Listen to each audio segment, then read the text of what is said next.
कोविड-19 में देश और दुनिया के सामने बहुत सारे संकट खड़े किए और इन चुनौतियों के समय में भी भारत के यशस्वी प्रधानमंत्री आदरणीय मोदी जी अवसर देखते हैं और कहीं ना कहीं पिछले कल का उनका जो देश के प्रति संबोधन था उसमें स्पष्ट तौर पर दिखता है कि आत्मनिर्भर भारत बनाने के लिए ये जो संकल्प उन्होंने लिया है, ये जो सोच अपनी देश के सामने रखी है, इसने एक नई ऊर्जा देशवासियों में भर दी है। जहां अपने घरों तक सीमित थे लोग, आज वो आत्मनिर्भर भारत बनाने के इस संकल्प में जुड़ने जा रहा है और संकट में अवसर देख रहा है। और शायद यही कारण है कि दुनिया के मुकाबले अगर भारत का देखा जाए तो इस लड़ाई में बहुत अच्छे कदम रहे। यहाँ तक कि दुनिया भर के देशों में दवाइयाँ तक पहुँचाने का भी संकट के समय में अगर किसी ने काम किया तो भारत की दवाइयों की कंपनियों ने किया, जिसमें भारत को बहुत प्रशंसा भी मिली है। यही नहीं, सबसे पहले कोविड-19 को चलते मोदी सरकार ने जो पहला कदम उठाया वो प्रधानमंत्री गरीब कल्याण योजना के रूप में लेकर आए कि देश के गरीब को भूखा ना रहना पड़े, उसको कोई दुख तकलीफ ना हो।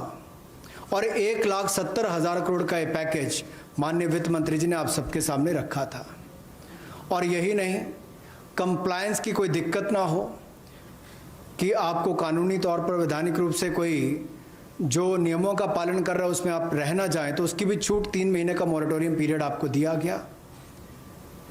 फिर आरबीआई के माध्यम से भी घोषणाएं हुई जिसमें लिक्विडिटी का फ़ायदा आप सबको मिला, देश के करोड़ों लोगों को। तो मेरा मानना ये है कि रिफॉर्म्स की जब माननीय प्रधानमंत्री जी बात करते हैं कि आत्मनिर्भर भारत हमने बनाना है, तो उसके 5 स्तंभ की उन्होंने बात की है, 5 पिलर्स की बात की है, जिसकी विस्तार में उल्लेख माननीय वित्त मंत्री जी ने किया है। मैं एक बात इसमें और कहना चाहता हूं कि ये जो हम इकोनॉमी की बात करते हैं, अर्थव्यवस्था की बात करते हैं, पहला स्तंभ आधारभूत ढांचा हमारा ऐसा हो जो आधुनिक हो। और यही नहीं, हमारे सिस्टम जो है वो 21वीं शताब्दी में हमें विश्वगुरु बना सकें, उस लायक हम बनाएं। वाइब्रेंट डेमोग्राफी की हम बात करते हैं, युवा शक्ति को हम राष्ट्र शक्ति और राष्ट्र निर्माण के रूप में लगाएं और उनका लाभ उठाएं। और डिमांड को कैसे बढ़ाना है और डिमांड सप्लाई चेन का समन्वय कैसे बना रहे और अर्थव्यवस्था आगे और कैसे बढ़े, इसके इस्तेमाल को करने की भी ज़रूरत है। बोल्ड रिफॉर्म्स का पूरा लेखा जोखा माननीय वित्त मंत्री जी ने पिछले 6 वर्षों का दिया है। मैं यही कहूँगा, बड़े निर्णय करने के लिए मोदी जी जाने जाते हैं। चाहे वो गुजरात में आए भूकंप के समय वापस कच्छ को खड़े करने की बात हो, या आज के संकट के समय भारत में पीपीई और मास्क के निर्माण की बात हो। और कहीं ना कहीं यही सोच भारत को आत्मनिर्भर भारत बनाने जा रही है। और इस आत्मनिर्भर भारत जो मूवमेंट है, इसमें हम आप सबको जोड़ने आए हैं।